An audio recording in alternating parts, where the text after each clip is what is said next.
Hello everyone, welcome to the video.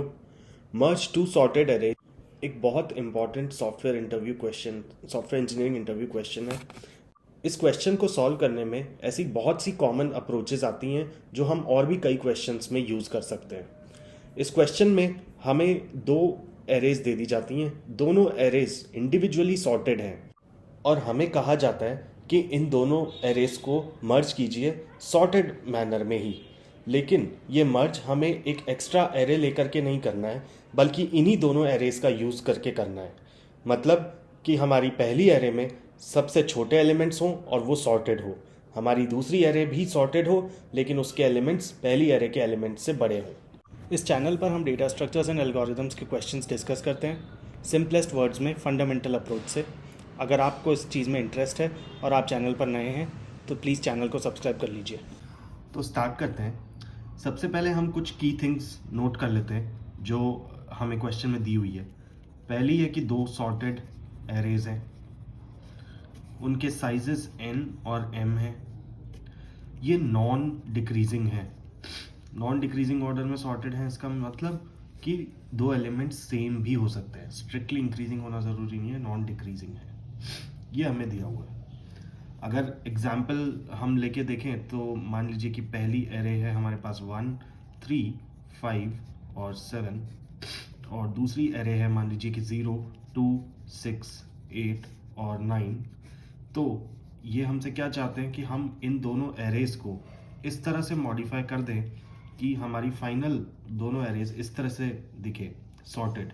0, 1, 2, 3, इसमें 4 elements थे तो 4 सबसे छोटे इसमें, और उसके बाद 5, 6, 7, 8, 9, इसमें 5 एलिमेंट्स थे तो उसके बाद के 5 इसमें, लेकिन कंप्लीटली सॉर्टेड। 0, 1, 2, 3, 5, 6, 7, 8, 9 ये पहले सॉर्टेड थे लेकिन इंडिविजुअली। ये एरे अपने आप में सॉर्टेड थी, ये एरे अपने आप में, but 7 was still greater than 0, right.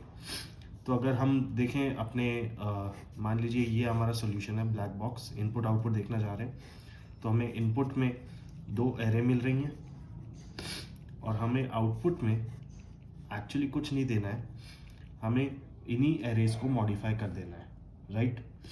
तो हमारा जो भी फंक्शन होगा वो कुछ इस टाइप का दिखेगा कि void merge arrays,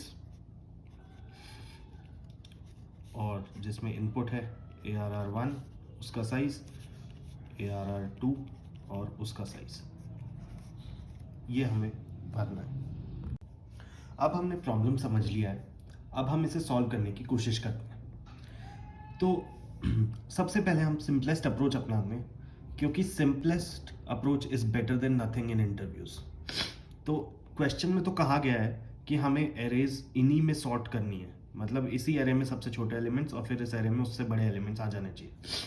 लेकिन मान लीजिए कि एक्स्ट्रा एरे अलाउड होती तो हम इस प्रॉब्लम को कैसे सॉल्व करते? हम एक एक्स्ट्रा एरे डिक्लेयर कर देते। कितने साइज की होती वो एरे होती n+m साइज की, राइट। फिर हम क्या करते, सबसे पहले हम ये वाले एलिमेंट्स भर देते पहली एरे के, यहाँ पर पहले 4 एलिमेंट्स। फिर हम ये वाले एलिमेंट्स भर देते दूसरी एरे के सारे एलिमेंट्स, और फिर हम क्या करते, इस एरे को सॉर्ट कर देते। तो हमारे पास ये बड़ी वाली एरे में ये सारे एलिमेंट्स सॉर्टेड होते और कुछ इस तरह का आउटपुट दिखता। तो चलिए इसकी एफिशिएंसी हम एनालाइज करते हैं। तो यहाँ पर हम नई एरे डिक्लेयर कर रहे हैं, ये बिग ऑफ 1 का स्टेप है।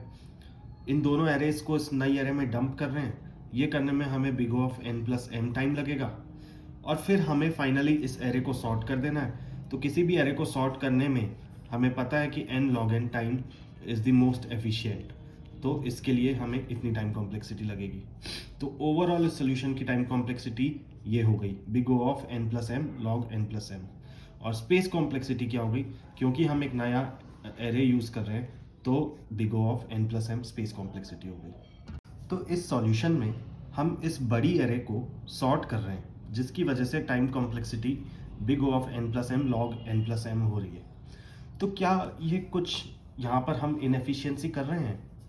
हाँ, क्योंकि यहाँ पर जब हम इसे सॉर्ट कर रहे हैं तब हम इस चीज़ का तो फ़ायदा ही नहीं उठा रहे हैं कि ये एरेज ऑलरेडी इंडिविजुअली सॉर्टेड है। अगर ये कम्प्लीटली अनसॉर्टेड होती तो भी इस सॉल्यूशन के हिसाब से हम सॉर्ट करते इसे कम्प्लीटली तो हमारी इतनी टाइम कॉम्प्लेक्सिटी होती। तो हम इस चीज़ का फ़ायदा उठा करके इसकी टाइम कॉम्प्लेक्सिटी कम कर सकते हैं। हम इसे ऐसे सोचते हैं कि हमें ये अपनी नई एरे भरनी है, तो पहली पोजीशन पर कौन सा एलिमेंट आएगा, या तो ये वाला आएगा या फिर ये वाला आएगा, क्योंकि यही दोनों सबसे छोटे हैं। तो मान लीजिए जैसे 0 और 1 में छोटा 0 है, तो हमने इसे 0 से भर दिया। अब अगली पोजीशन भरने की कोशिश करते हैं। तो ये भरने के लिए हम किन दो को कंपेयर करेंगे? 0 तो यहाँ यूज़ आ गया, तो अब हम 2 को कंपेयर करेंगे। किससे? 1 से। तो 2 और 1 में छोटा क्या है? 1। तो हम इस पोजीशन पे क्या भरेंगे? 1। अब 1 भी यूज़ आ गया, तो इस पोजीशन को भरने के लिए हमें किन दोनों एलिमेंट्स को कंपेयर करना होगा? इधर से 3 क्योंकि 1 यूज़ आ चुका है, और इधर से 2 क्योंकि ये अभी भी यूज़ आना बाकी है। तो फिर हम इस पोजीशन पर 2 भर देंगे, और ऐसे ही हम पूरी एरे को भरते चले जाएंगे। तो ये बहुत ही कॉमन टेक्निक है कि जब भी हमें कोई दो सॉर्टेड चीज़ों को मर्ज करना हो तो हम 3 पॉइंटर अप्रोच लगा सकते हैं। 3 पॉइंटर अप्रोच क्यों? पहला पॉइंटर है आई, जो ट्रैक करेगा कि पहली एरे में से कौन सा एलिमेंट ऐसा हो सकता है जो इस पोजीशन को फिल करे। सिमिलरली दूसरी एरे में से कौन सा एलिमेंट ऐसा हो सकता है जो कि हमारी करंट पोजीशन को फिल करे, वो है जे। और के पॉइंटर है तीसरी हमारी सबसे बड़ी एरे में, जो at any point in time ये डिटरमिन करता है कि हम कौन सी पोजीशन फिल करना चाह रहे हैं। तो ए आई और ए बी जे को कंपेयर करके हम सी के डिसाइड कर लेते हैं।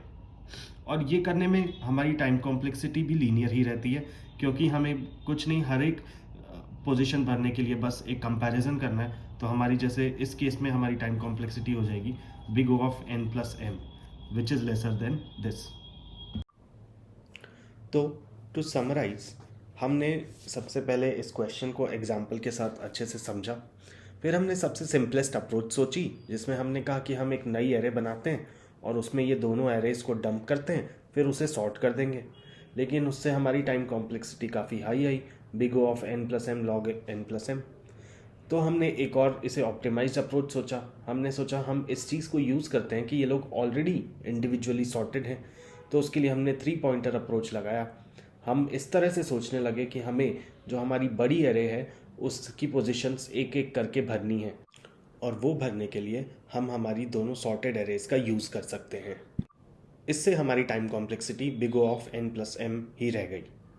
इस पार्ट में हमने एक्स्ट्रा स्पेस यानी कि एक नई एरे का यूज़ किया है। हम अगले पार्ट में देखेंगे कि बिना एक्स्ट्रा स्पेस यूज़ किए इस क्वेश्चन को कैसे सॉल्व किया जा सकता है।